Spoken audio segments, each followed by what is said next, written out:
ഈ കാലഘട്ടത്തിൽ ജീവിക്കുന്ന മുസ്ലിമിന് അറിയാതെ പോയ ദിക്റിതാടാ ചെറുപ്പക്കാരാ.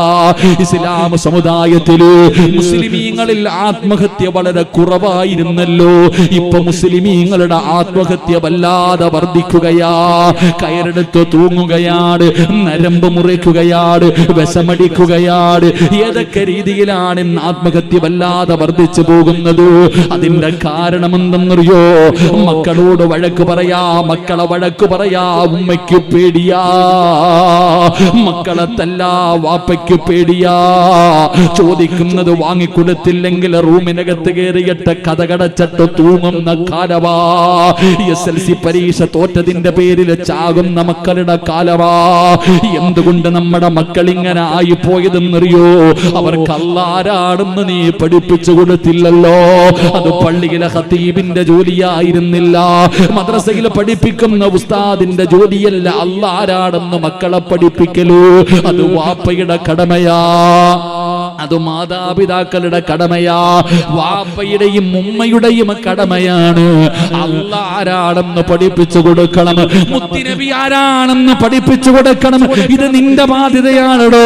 ഇത് നിന്റെ കടമയായിരുന്നടോ?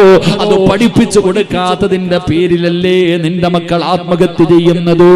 എന്നിട്ട് അവസാനം ഇരുന്ന് കരഞ്ഞിട്ട് കാര്യമില്ല.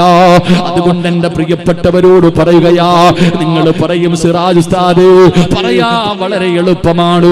ജീവിതത്തിൽ ചില പ്രയാസം വരുമ്പോ സമ്പത്തുകൾ മുഴുവനും നഷ്ടപ്പെട്ട് കോടികളുടെ കടം വന്ന് വീടിന്റെ മുന്നിലേക്ക് കടക്കാര് വരുന്ന രംഗമുണ്ടല്ലോ, തകർന്നു പോകുന്ന ചില സമയമുണ്ടോ? മാരകമായ രോഗങ്ങൾ പിടിച്ചു പടച്ചവനെ പ്രയാസപ്പെട്ട് ദുഃഖപ്പെട്ട് സമ്പത്ത് തീർന്നു, എല്ലാവർക്കും ബാധിതയായി അവസാനം ഒരു തുണ്ട് കയറിലെ ജീവിതം അവസാനിപ്പിക്കുന്ന രംഗമുണ്ടല്ലോ. പലപ്പോഴും അങ്ങനെ ചില രംഗങ്ങൾ കടന്നു വരും. റബ്ബേ നീ ഞങ്ങൾക്ക് ഈമാൻ നൽകണേ അല്ലാ, ക്ഷമിക്കാനുള്ള മനസ്സ് നൽകണേ അല്ലാ. അതുകൊണ്ട് ഇവിടെ ഇരിക്കുന്നവരോട് പറയുകയാ, ജീവിതത്തിൽ ഇതുപോലെ പ്രയാസമുള്ള രംഗങ്ങൾ കടന്നു വന്നാൽ, താങ്ങാൻ കഴിയാത്ത വേദന വന്ന ഈ ജീവിതം അങ്ങ് അവസാനിപ്പിക്കണമെന്ന് തോന്നുന്ന ചില സമയമുണ്ടല്ലോ, മരിക്കാൻ തോന്നുന്ന സമയമുണ്ടല്ലോ, മരിക്കാൻ തോന്നുന്ന സമയമുണ്ടല്ലോ. ആ സമയത്തിൽ പറയാനൊരു ദിക്ർ പറഞ്ഞു തരട്ടെ. ആ സമയത്ത് പറയാനുള്ള ദിക്ർ ഏതെന്നറിയോ? ഹസ്ബുനല്ലാഹു നിഅമൽ വകീൽ നിഅമൽ മൗലാ വനിഅമൻ നസീർ. ഇത് 3 വട്ടമെന്ന് പറവാപ്പാ. ജീവിതം അവസാനിപ്പിക്കണമെന്ന് തോന്നുമ്പോ, ഹൃദയം പൊട്ടുന്ന വേദനയുണ്ടാകുമ്പോ, പിടിച്ചു നിൽക്കാൻ കഴിയാത്ത രംഗം വരുമ്പോ ഈ ദിക്ർ നിനക്കൊന്ന് പറയാൻ പറ്റുമോ? ഇതല്ലേ ഇബ്രാഹിം നബി പറഞ്ഞത്? ഇതല്ലേ യൂസുഫ് നബി പറഞ്ഞത്? ഇതല്ലേ ഇതാര് പറഞ്ഞ ദിക്റെന്നറിയോ? അല്ലാഹുവിന്റെ റസൂലിന്റെ പ്രിയപ്പെട്ട ഭാര്യയായ മഹദി ആയിഷ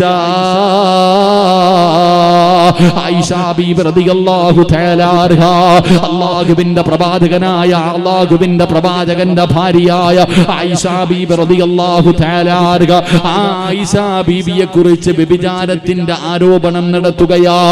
അല്ലാഹുവിന്റെ പ്രവാചകന്റെ പ്രിയപ്പെട്ട ഭാര്യയും ബദരീങ്ങളിൽപ്പെട്ട സ്വഹാബിയാണ് സൗബാ റളിയല്ലാഹു തആല അൻഹു. ഈ രണ്ടുപേരെയും ചേർത്ത് വെച്ചിട്ട് വ്യഭിചാരത്തിന്റെ ആരോപണം നടത്തുകയാ. മുനാഫിക്കീങ്ങളാണ് തുടങ്ങിയത്, പിന്നെ പുതിയ മുസ്ലിമീങ്ങളെ ഏറ്റെടുത്തു. പിന്നെ പറയാൻ തുടങ്ങി, മദീന മുഴുവനും അല്ലാഹുവേ എല്ലാവരും ആയിഷ ബീബി വ്യഭിചരിച്ചതിനെ കുറിച്ച് ചർച്ച ചെയ്യുകയാ. അല്ലാഹുവിന്റെ റസൂല് കേട്ട് മടുക്കുകയാണ്. എവിടെ പോയാലും ആയിഷ, എവിടെ പോയാലും ആയിഷ. ആയിഷാനെ കുറിച്ച് എല്ലാവരും ഇങ്ങനെ ചർച്ച ചെയ്യുന്നത് കേൾക്കുമ്പോ അല്ലാഹുവിന്റെ റസൂലിന് വല്ലാത്ത സങ്കടമുണ്ടായി. മുത്തുനബി വീട്ടിലേക്ക് കടന്നു വന്നു. തളർന്നിരിക്കുന്ന തന്റെ പ്രിയപ്പെട്ട ഭാര്യയായ ആയിഷ ബീബി റളിയല്ലാഹു തആല അൻഹയോട് അല്ലാഹുവിന്റെ റസൂൽ പറഞ്ഞു, ആയിഷ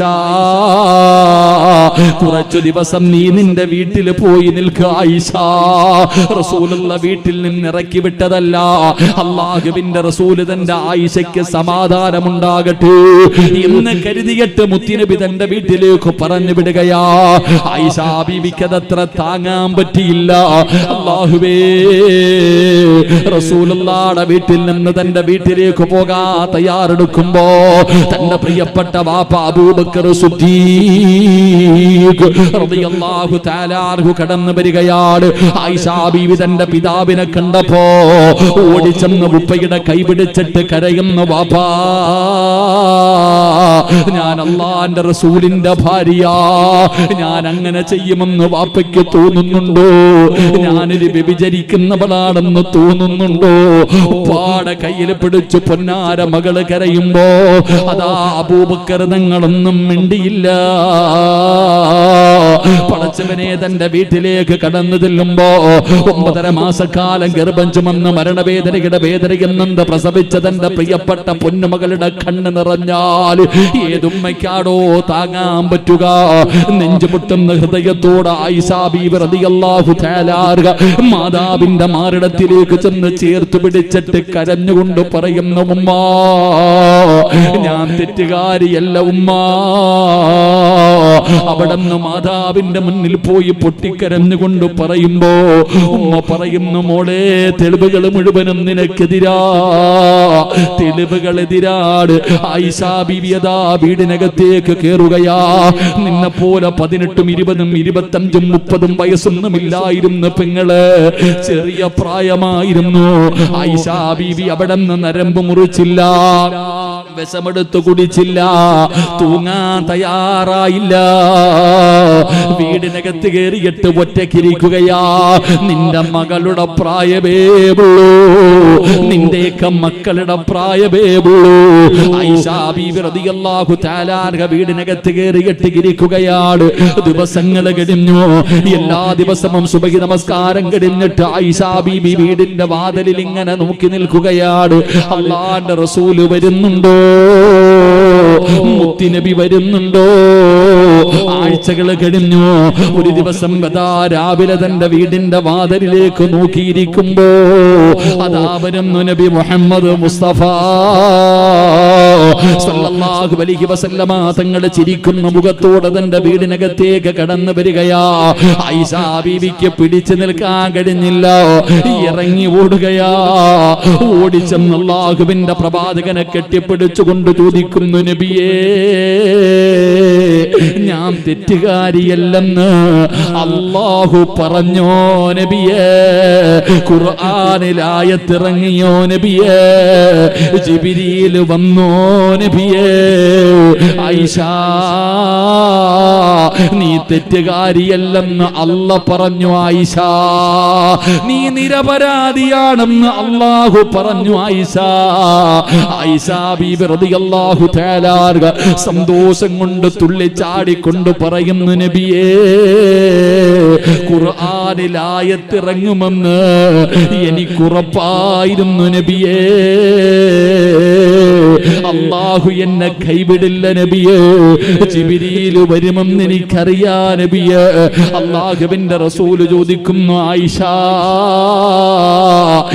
7 ആകാശം കടന്ന് ജിബ്രീലിനെ വിളിച്ചിറക്കിയതെങ്ങനാ? ഖുർആനിൽ ആയത്തിറക്കിയതെങ്ങനാ? ഇത്രയും ദിവസം പിടിച്ചു നിന്നതെങ്ങനാ? ആ സമയത്താണ് ആയിഷ ബീബി റളിയല്ലാഹു തആല അല്ലാഹുവിന്റെ പ്രവാചകനോട് പറയുന്നു, യാ റസൂലല്ലാഹ്, പറഞ്ഞ ദിക്ർ ഏതെന്നറിയോ? ഹസ്ബുനല്ലാഹു നിഅമൽ വകീൽ നിഅമൽ മൗലാ വനിഅമൻ നസീർ. ഈ ദിക്ർ പറഞ്ഞിട്ടായി ആയിഷ പിടിച്ചു നിന്നത്. അതുകൊണ്ട് ഈ സദസ്സിൽ കടന്നു വന്നവരോട് പറയുകയാ, ഇത് സാധാരണ ദിക്റല്ല, ഇത് ഈമാൻ ഉറയ്ക്കുന്ന ദിക്റാ, മനസമാധാനം കിട്ടുന്ന ദിക്റാ, മനസ്സിന് ധൈര്യം കിട്ടുന്ന ദിക്റാ. ഹസ്ബുനല്ലാഹ് ഹസ്ബുനല്ലാഹ് അതുകൊണ്ട് തവക്കൽതു അലല്ലാഹ് നാവിന്റെ തുമ്പിലേക്ക് കടന്നു വരട്ടെ. എപ്പോഴും പറയണേ, ഏത് കാര്യത്തിലും പറയണേ. കിട്ടുന്ന രണ്ടാമത്തെ പ്രതിഫലം എന്താ? നിനക്കല്ല മതിയടാ ചെറുപ്പക്കാരാ. എത്ര വലിയ പ്രയാസം വന്നാൽ എന്റെ റബ്ബെന്നെ കൈവിടൂല, എന്റെ റബ്ബെന്നെ കൈവിടൂല. അല്ല എന്റെ കൂടെയുണ്ടല്ലോ ഉസ്താദേ, പടച്ച റബ്ബന്റെ കൂടെയുണ്ടല്ലോ. ഈ ഒരു ഈമാനാടോ വേണ്ടത്, ഈ ഒരു ഈമാനാടോ വേണ്ടത്. അതുകൊണ്ട് അല്ലാഹുവിന്റെ പരിശുദ്ധമായ ഖുർആൻ എവിടെന്ന് പറയുകയാ. അല്ലാഹുവിന്റെ ഖുർആൻ പറയുന്നു, ഇന്നല്ലാഹ ബാലിഗു അംരിഹി ഖദ് ജഅലല്ലാഹു ലികുല്ലി ശൈഇൻ ഖദറാ. അല്ലാഹുവിന്റെ വിശുദ്ധമായ ഖുർആൻ എവിടെന്ന് പറയുകയാ. അല്ലാഹുവിന് മതിയാവുകയാണ്, പടച്ച റബ്ബിന് മതിയാവുകയാണ്. അതുകൊണ്ട് ഈ സദസ്സിലിരിക്കുന്നവരോട് പറയുകയാ, ഏത് പ്രയാസത്തിലും നിങ്ങളെ റബ്ബ് കൈവിടൂല. നമ്മുടെ ഈമാൻ ഉറക്കണമല്ലോ. അല്ലാഹുവേ ഞങ്ങളുടെ ഈമാൻ ഉറപ്പിച്ച് തരണേ അല്ലാ, ഞങ്ങളുടെ ഈമാൻ നിലനിർത്തി തരണേ അല്ലാ. പടച്ചവനെ, ഈ ലോകത്ത് നിന്ന് യാത്ര പറയുന്ന സമയം അതാ ഇബ്ലീസ് ഞങ്ങളുടെ ഈമാനെ തട്ടിപ്പറിക്കാൻ വരുന്ന രംഗത്ത് ഷഹാദത്ത് കലിമ ഉറക്കെ പറഞ്ഞുകൊണ്ട് സ്വർഗത്തിന്റെ ചിത്രം കണ്ട് മരിക്കുന്ന മുത്തഖീങ്ങളിൽ ഞങ്ങളെ പെടുത്തണേ അല്ലാ. 10-40ഓളം വിദ്യാർത്ഥികൾ പഠിക്കുന്ന സ്ഥാപനമാ. അല്ലാഹുവേ, ഹാഫിളീങ്ങൾ ഒരുപാട് പേരുണ്ട്. സംഘാടകർ ബക്കറ്റുമായിട്ട് നിങ്ങളുടെ മുന്നിലേക്ക് കടന്നു വരികയാ. അല്ലാഹുവേ, പോക്കറ്റിന്റെ അകത്ത് കൈയിട്ടിട്ട് നിങ്ങൾ സദഖ എടുക്കുമ്പോ അല്ലാഹുവോട് പറയേണ്ടത് എന്തെന്നറിയോ? അല്ലാ, മരിക്കുന്ന കാലം വരെ, മരിക്കുന്ന കാലം വരെ ഒരാളുടെ മുന്നിലും കൈനീട്ടി യാചിക്കേണ്ട ഗതികേട് എനിക്കോ എന്റെ ഭാര്യ മക്കൾക്കോ വരുത്തല്ലേ അല്ലാ. എന്നും ഉയർന്നു നിൽക്കുന്ന കയ്യാക്കണേ അല്ലാ. എന്നും ഇതുപോലെ ഉയർന്നു നിൽക്കണം, അല്ലാതെ നീട്ടുന്ന കയ്യാക്കരുത് എന്ന ഒരു നിയ്യത്തോടെ വേണം നിങ്ങൾ സദഖ എടുക്കാൻ. ഏത് കോടീശ്വരനെയും ഒറ്റ ദിവസം കൊണ്ട് താഴെ ഇറക്കാൻ അല്ലാതെ കഴിവുണ്ടല്ലോ. ഒരു രോഗം മതിയടോ വാപ്പാ. ഏത് വലിയ പണക്കാരനും ഒരു ക്യാൻസർ വന്നാൽ അവന്റെ ഒരു കിഡ്നി അടിച്ചു പോയാൽ സമ്പാദ്യം മുഴുവനും തീർന്നല്ലോ. അവസാനം പള്ളിയുടെ മുന്നിൽ വന്നിരുന്ന് പിരിവെടുക്കുന്നവരെ കാണുന്ന കാലമാ. അതുകൊണ്ട് ഹാഫിളീങ്ങൾക്ക് വേണ്ടിയാ, അല്ലാഹുവിന്റെ ഇൽമു പഠിക്കുന്ന മക്കൾക്ക് വേണ്ടിയാ, ഒരു മടിയും വേണ്ട. അസ്സദഖത്തു റദ്ദുൽ ബലാ, സദഖ വിപത്തുകളെ തട്ടി മാറ്റുമെന്ന് നബി മുഹമ്മദ് മുസ്തഫ. ഏതൊരു വിപത്തിനെയും സദഖ തട്ടി മാറ്റുമല്ലോ. നീ അറിയാത്തവനല്ല, നീ അറിയാത്തവനല്ല. നിങ്ങൾക്കറിവുണ്ടോ? നിങ്ങൾക്കറിവുണ്ടോ? ഇന്ന് വയല് കഴിഞ്ഞ് ഇവിടെ നിന്ന് നിന്റെ വീട്ടിലേക്ക് പോകുമ്പോ അല്ലാഹുവേ, വീടിന്റെ സിറ്റൗട്ടിൽ വെള്ളം ഇങ്ങനെ നനഞ്ഞു കിടക്കുകയാ. ആ ടൈലിന്റെ മുകളിൽ വെള്ളം കിടക്കുകയാണ്. വയല് കഴിഞ്ഞ് തിരിച്ചു പോകുന്ന നീ വീടിനകത്തേക്ക് കേറുമ്പോ നീ ഒന്ന് കാല് തെറ്റി വീഴുകയാണ്, തലയൊന്ന് തറയിലടിക്കുകയാണ്, ബോധം നഷ്ടപ്പെടുകയാണ്. കോഴിക്കോടേക്ക് നിന്നെ എടുത്തുകൊണ്ടോടുകയാണ്. ഹോസ്പിറ്റലിൽ ചെല്ലുമ്പോ ഡോക്ടർ പറഞ്ഞു സർജറി ചെയ്യണം. 24 മണിക്കൂർ കഴിയാതെ ഒന്നും പറയാൻ കഴിയില്ലെന്ന് പറയുമ്പോ അല്ലാഹുവേ, നിസാമി ഉസ്താദിന്റെ അടുക്കൽ വന്നിട്ട് 2000ന്റെ നോട്ട് കൊടുത്തിട്ട് പറയുന്ന, ഉസ്താദേ വാപ്പ ഹോസ്പിറ്റലിലാ, ഉമ്മ ഐസിയുവിനകത്താ, ഈ മക്കളെ വിളിച്ചിരുത്തിയിട്ടൊന്ന് ദുആ ചെയ്യിപ്പിക്കുമോ? അപ്പം നിനക്കറിയാടാ സദഖ കൊടുത്താ രക്ഷപ്പെടുമെന്ന്. അപ്പം നിനക്കറിയാനിട്ടല്ല, സദഖ കൊടുത്താ രക്ഷപ്പെടുമെന്ന് നിനക്കറിയുമല്ലോ. അതുകൊണ്ടല്ലേ നീ പൈസ കൊടുത്ത് ദുആ ചെയ്യിപ്പിക്കുന്നത്. ഞാൻ ചോദിക്കുന്നത്, എന്തിനാ വാപ്പാ വീഴുന്നത് വരെ കാത്തു കിടക്കുന്നത്? വീഴുന്നത് വരെ എന്തിനാ കാത്തു കിടക്കുന്നത്? റസൂലുള്ളാഹി തങ്ങളല്ലേ പറഞ്ഞത്, സദഖ വിപത്തിനെ തട്ടിമാറ്റുമെന്ന്.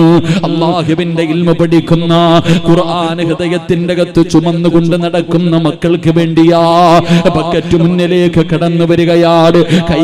കൈകെട്ടിയിരിക്കേണ്ടവർക്ക് ഇരിക്കാ, ഉറക്കം നടിക്കുന്നവർക്ക് നടിക്കാ, എഴുന്നേറ്റ് കൂടേണ്ടവർ കൂടാ. അല്ലെങ്കിലും മനസ്സറിഞ്ഞുകൊണ്ട് അല്ലാഹു തന്നതിൽ നിന്ന് ഒരൽപ്പം കൊടുക്കണ്ടവർക്ക് കൊടുക്കാ. അല്ലാഹുവേ, നിനക്ക് ചില അടിമകളുണ്ട്, നിനക്ക് ചില അടിമകളുണ്ട്. അവന് രോഗം വന്നാൽ